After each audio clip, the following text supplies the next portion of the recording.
Hi.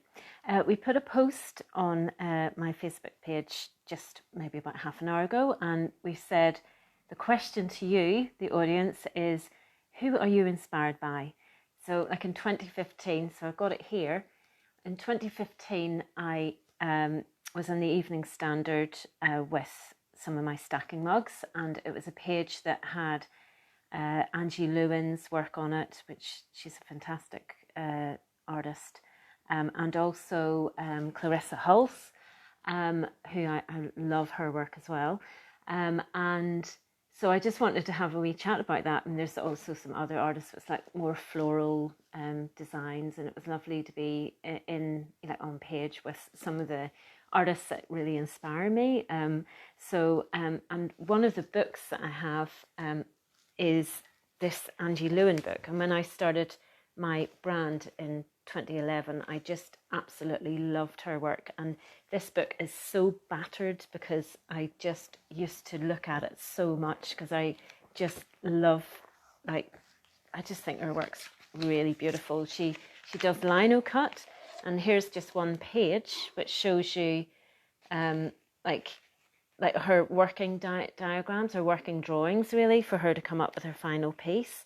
And I love it when artists show that process, because you can see how much I loved it. I've even got the page torn, because it's just great to see that process, and how much they get to that final look. And you can see it here as well. Like, this is her lino cut, really beautifully chiseled away, and like the prints. So she's been very inspiring, and for some reason, I don't know why, I did get quite a lot of people saying to me back in the early days, your work's a bit like Angie Lewin. I think maybe we both did, certainly both on the florals side, but I don't think it was any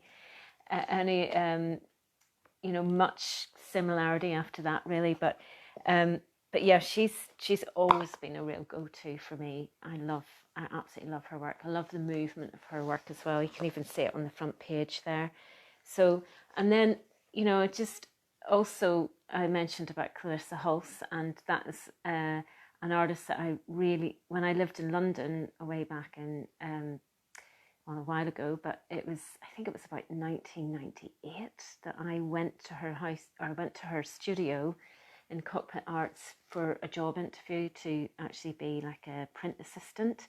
And then I met her at a trade show, like about 6-7 years ago, and I said, I went to this interview and I didn't take the job because I didn't really know what I wanted to do back then, and I didn't end up taking it. But she remembered me, and we were able to have a good chat about it. And then I never thought I would be have my own business and do my own thing. And I suppose though it makes you I always gravitated to people like her, because I was thinking, I want to work in my own business. I want to do my own work. And so it's like, who aspires you?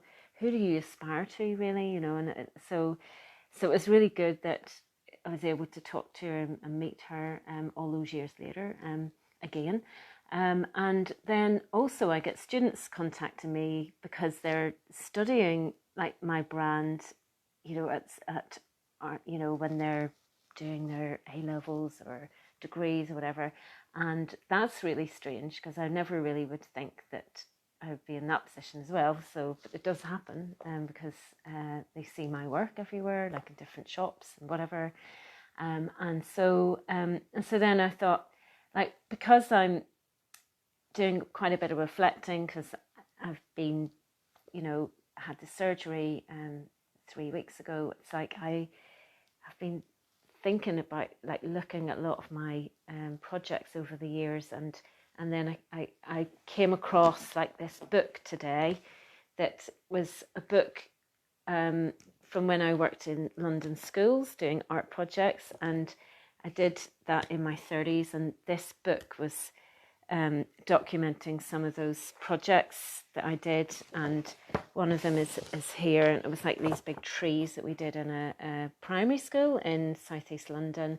And to me, that work was like absolutely valuable to it. It was vital to me doing the design business that I do now, because, you know, when you work with children, you know, it can just, it's really fluid, and you're always moving forward, and you're always having to come up with new ideas, like new processes, and work out composition and all sorts of things. And I just loved that work. I really, really did, until I got a bit much for me. And, you know, I was pregnant, and then Tim said to me, you know, my husband, why don't you do your own work? You know, I married an artist. It's about time you did your own work. Well, I'd been working in schools for a lot of years, and I've always facilitated other people's creativity, and I still love to do that, but I'd never given myself the space to really launch into my own work. And that's really how our brand started.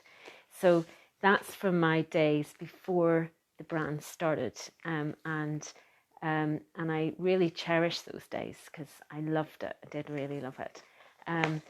And then also I got I got a section in this encyclopedia about floral artists. So that's called Botanica, and I'm in the I'm under P for pressed. So because I do lots of pressing with the plants, that's where they put me.